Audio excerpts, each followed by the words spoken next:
The persistent charges bug comes back to party. Alliance Quest compensation, when will we see it? How does Kabams earnings work from the app stores? And much, much more. Yes, hello everybody, welcome to your Marvel Contest of Champions news show for Wednesday. Now make sure to hit the like button and subscribe with post notifications on all because it does help support the channel. I should be posting some videos either today or tomorrow on Variant 7. I will be live streaming Variant 7 over on twitch.tv/RichTheMan live, so make sure to go over to there. And thank you indeed as well goes out as normal to the very kind YouTube members and Patreons. You're on screen now. Thank you so much for keeping the support of the channel. It does massively help out. Also, those that do the same with Twitch, over on twitch.tv/RichTheMan live, those that do the Prime Gaming sub, which is the free sub from having Amazon Prime. Also, those that very kindly do tier 1 subs, tier 2 subs, gift subs, donations, bits, those things are massively helpful to keeping this channel going. But enough of all that kind of thank yous and stuff, because we've got to talk about things that are going around in the community, especially over the last 24 to 48 hours.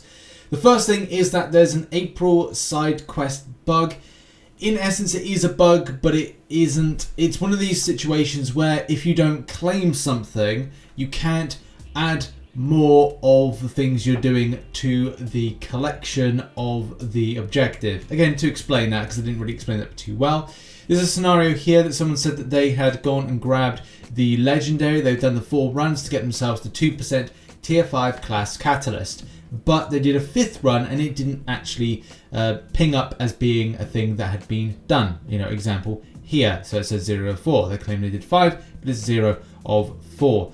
Now it's always important, as can I say, to claim it. But you know, if you are experiencing any issues, then do put something down to Kabam, raise the ticket. I mean, here's an example here. Someone said, same issue, after complete 6 runs, including 5 in a row, I could claim first legendary solo objective, but I should have 2 of 4 the next stage and have 0 of 4. Ticket raised, but got an irrelevant reply about not quitting early to repeat rewards on, and my ticket was closed. So that's bad on Kabam's behalf there. They should be better on this.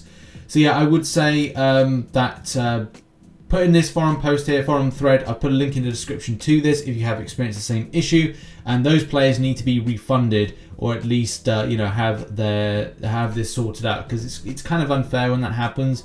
So yeah, not good. As I was editing this video, I've learnt that Kabam have fixed this problem ongoing, but for those players that lost out opportunities, they may have more of a limitation to get the full extent of tier 5 class catalyst this month from legendary. I would say add to the forum post, as I said, and just raise more tickets and say, look, this is a bug. It is confirmed as a bug. There's nothing on the forums I can find to say it is, but it definitely is a bug for the players. We can see the evidence on screen previously. Also in light-hearted and fun news, Big Kid Scotty. So Big Kid Scotty put out this video, actually a whole host of videos, including ones on myself, which I think are hilarious. Big Kid Scotty puts an amazing amount of effort into these videos, and I really strongly suggest going checking out in the link in the description if you do want a bit of a laugh. And as well, this particular video that looks at the buff champions and having to put in new ones. It's like, so the good champ household has then got like, oh well, Colossus has been buffed, how have the ducks been buffed? And there's lots of funny memes and stuff, so go and check it out. Link is in the description down below. Okay, now let's move on and talk about persistent charges. The persistent bug has been something that has been plaguing players, I think, since November of last year. It's got worse over the last 2 to 3 months, especially with having little bits of peaks of hits where the bug is seen a lot more and affecting a lot more players. Kabam have said this is an ongoing bug that is taking a lot longer to actually find a solution for, and I think it runs a lot deeper than we might think, which is annoying for us and annoying for Kabam at the same time. But it does mean that I'm going to be sent lots of information from players about, look, persistent charges are becoming problematic. And that is the big thing. You take a gamble nowadays with going into content and knowing whether or not you're going to be in phase 2 with Nick Fury, which has cost me an alliance war. Same thing where it's worked in my favour when I've gone against 6.3.2. The fight against Nick Fury, and that has been in my favour because the champion's been in phase 2 and it's been an easier takedown.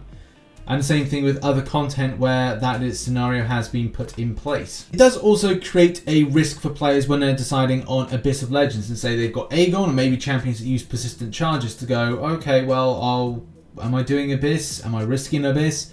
And that's going to be a thing. That's one of the other reasons I've decided to focus on Act 6 100%ing before Abyss of Legends, because I don't know whether or not my Aegon, my Nick Fury, or any other persistent charge-based champion I decide to use that won't work. Yes, it means there are other options for me to take in, but I've got my prize fighter. I don't want to keep my prize fighter in the background where I could be bringing it into some of this content. Either way, the problem rages on. There doesn't seem to be any response from Kabam, and I think there must have been something that happened over the last couple of days, 2 to 3 days, or maybe even since the last update, this new update that's gone in, that everything has gone all kind of weird.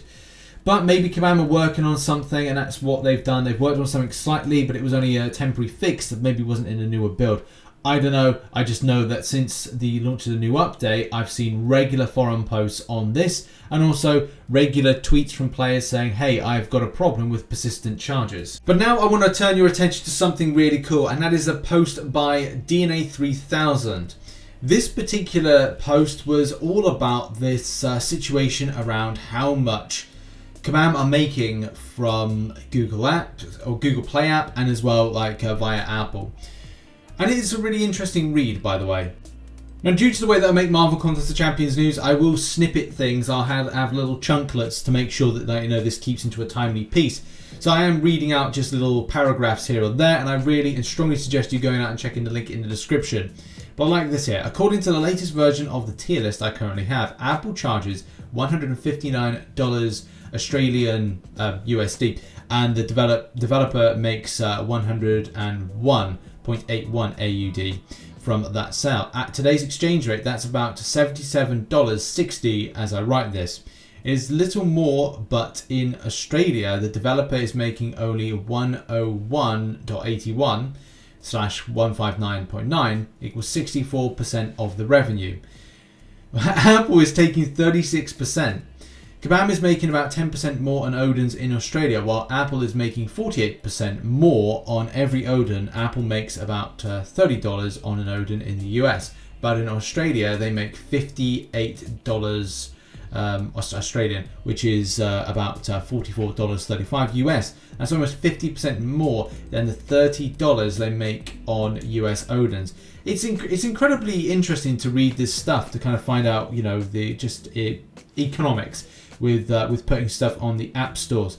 And that's just the problem, I think, with Apple and stuff. The way they kind of like generate back money is kind of like bad. Imagine if there was something that wasn't Google Play, something that wasn't Apple, but an independent company that was able to offer like a lower percentage and just like take all the business from these apps and these microtransactions. I tell you what, it will be better for the developers, and as well it would be kind of like better for this company. Imagine undercutting Apple and as well Google. That would be crazy. I reckon somebody will do that, or a company will do that at some point, and maybe even Amazon could do something like that.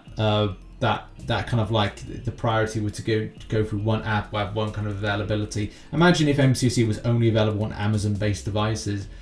It may come to that at some stage in our lifetimes, but I don't want to go too much down that rabbit hole of economics, business, and stuff like that. But it is what it is. And as I said, this is a very interesting read to find out more about the situation around in-app purchases, how much money one makes, and how much money Kabam makes. Okay, next up, let's talk about Alliance Quest compensation. A lot of talk has been made about this, about what it would be expected. I've seen some people say that it would be good to get a full sequence of rank rewards, so like the normal stuff that you get on a weekly basis. But it does undermine the premise of going like, okay, well, you haven't done the map grind, the map quest. So it's like going, right, well, should I be expected to get 5 lots of map 6 crystals? How do they compensate this? This is going to be something of an issue. Essentially, you're going to miss out on a lot of good stuff. So what is going to be the thing here? I really like the fact that, I don't know about other players, but I spend glory a lot every week. Then I'm not talking about the actual Alliance rewards, missing out on the Alliance rewards and the glory. I think the glory is one of the biggest things for a lot of players, especially with the bump up and the kind of improvements of the glory store. But I just like this. You get a potato. And so I was like, I like potatoes. I don't know whether this just kind of like derailed a little bit with this. Like, But we need to have some answers of what we're getting for this. It is missing out on the opportunity of glory, because essentially that store will reset, and having the opportunity to spend your glory is going to be important. More so for me with Tier 2 Alpha and the Tier 5 class Catalyst Crystal that's in there, but also for some of the other stuff, health potions. We're running on dry since the finishing of Alliance Wars seasons. Players were running on dry for resources, especially for higher up you go. So they're going to need that stuff, especially for ranking up anything that may be in their roster. BamBK's last word on this was, hey everybody, we don't have any more information on any compensation at this time, and we'll let you know when we do. In the meantime, they're closing the thread, because they could do that. One thing to point out is that we need information sooner rather than later. With players ending with alliances and going alliance free or going to new alliances, it does mean, is this going to be crucial and critical to what you get back from this compensation? I've asked the question to Kabams, so we'll wait to see what the answer is on the subject. And now on to our final Wednesday story, as we normally do, and as you know, we do arena predictions. Jabari Panther, I don't really know with this one where to chart it with a prediction. I feel 55 mil is a safe bet for the 5-star, but I feel that when the results come in, it's going to be around 45. But it's very hard to tell. The champion is hyped. I don't like the appearance, but the damage is good. The bleed damage is nice and all that stuff. So I think the cleansing ability is good to shrug off those debuffs, but I don't know if it's going to be like a big one or a little one for the point of a cutoff. But we'll go with 55 mil, take it from there. The 4-star version, I'm going with 9 mil flat. I'm going to stick my neck out in the line. I would say 9.5 mil to be safe. I just don't see it going any higher because there's no kind of super significant synergies. There's a nice one with Apocalypse, which I do rate, but I don't know if you'd want to kind of pair it up with that one.